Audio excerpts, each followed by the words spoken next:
Om Swastiastu, perkenalkan nama saya Sagung Putri Febrina, nomor absen 40 dari kelas 10 MIPA 1. Di sini saya akan menjelaskan tentang materi masih tentang fungsi kuadrat, yaitu ada dua. Yang pertama adalah menggambar grafik fungsi kuadrat, dan yang kedua adalah menyusun persamaan fungsi kuadrat. Yang pertama, menggambar grafik dari fungsi kuadrat. Sebenarnya ada cara yang dapat digunakan untuk menentukan gambaran umum dari suatu grafik sebuah persamaan kuadrat dengan cara melihat nilai determinannya. Nilai determinan dari sebuah fungsi kuadrat adalah determinan dapat digunakan untuk menyelidiki berapa banyak akar yang dimiliki sebuah persamaan kuadrat.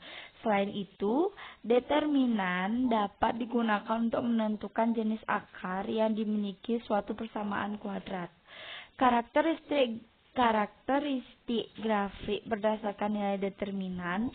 Yang pertama adalah jika D atau determinannya lebih besar dari 0, maka persamaan kuadrat memiliki dua akar real berbeda. Artinya, grafik akan memotong sumbu X pada dua titik. Yang kedua adalah jika D sama dengan 0, maka persamaan kuadrat memiliki dua akar real kembar. Artinya, grafik akan memotong sumbu X pada satu titik. 3. Jika D kurang dari 0, maka persamaan kuadrat memiliki akar yang imaginer atau tidak real atau akar negatif. Artinya, grafik tidak memotong sumbu X. Nilai atau koefisien dari ini dapat memberi gambaran grafik fungsi kuadrat tersebut terbuka ke atas atau ke bawah. Jadi ini ditentukan dari nilai A-nya. Karakteristik grafik berdasarkan nilai. Jika A lebih besar dari 0, maka grafik akan terbuka ke atas. Sedangkan jika A kurang dari 0, maka grafik akan terbuka ke bawah. Untuk menggambar grafik secara lebih detailnya dapat disimak dalam langkah-langkah berikut. Langkah-langkah menggambar grafik fungsi kuadrat. Yang pertama adalah tentukan titik potong dengan sumbu X atau nilai Y atau Fx sama dengan 0. Yang kedua adalah tentukan titik potong dengan sumbu Y atau nilai X sama dengan 0. Yang ketiga adalah menentukan sumbu simetri dengan rumus X sama dengan min B per 2A atau 2 dikali A. Yang keempat adalah menentukan titik puncak dengan rumus min B per 2A atau min B dikurang 4AC per 4A. Atau hitung nilai puncak Y menggunakan substitusi atau mengganti nilai X yang diperoleh pada perhitungan nomor 3 ke dalam persamaan Fx. 4 langkah di atas sudah dapat digunakan untuk menggambar grafik persamaan kuadrat. Jika perlu, bisa menambahkan beberapa titik koordinat bantu. Nah, setelah materi menggambar grafik fungsi, kita masuk ke menyusun persamaan kuadrat. Persamaan grafik fungsi kuadrat dapat ditentukan dengan syarat. Yang pertama adalah diketahui 3 titik koordinat X, Y yang dilalui oleh grafik ketiga koordinat tersebut.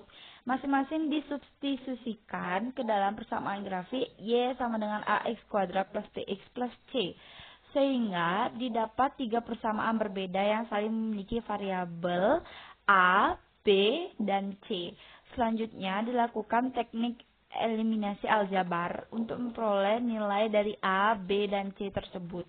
Setelah diperoleh nilai-nilai itu, kemudian masing-masing disubstitusikan ke dalam persamaan Y sama dengan AX kuadrat plus BX plus C sebagai koefisien. Yang kedua adalah diketahui titik potong dengan sumbu X dan satu titik yang dilalui.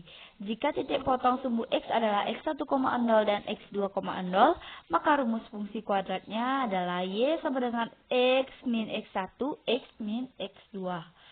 Dengan nilai A didapat dari mensubstitusikan titik X, Y yang dilaluinya. Nomor 3 adalah diketahui titik puncaknya dan satu titik yang dilalui. Jika titik puncaknya adalah XP, YP, maka rumus fungsi kuadratnya adalah Y sama dengan A dikali X min XP kuadrat plus YP. Dengan nilai A didapat dari mensubstitusikan titik X dan Y yang dilaluinya. Nah, setelah saya menjelaskan tentang cara menggambar grafik fungsi kuadrat serta menyusun persamaan kuadrat dari materi fungsi kuadrat tadi, saya akan memberikan dua pertanyaan. Yang pertama adalah tentukan sumbu simetri grafik fungsi kuadrat Y sama dengan 5X kuadrat min 20X plus 1. Yang kedua adalah tentukan titik puncak fungsi kuadrat dari Y sama dengan X kuadrat min 6X min 12.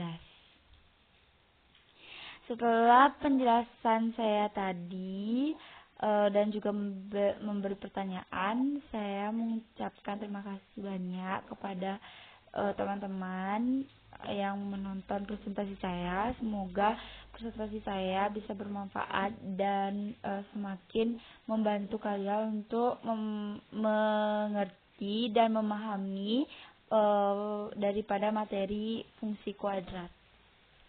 Terima kasih, thank you.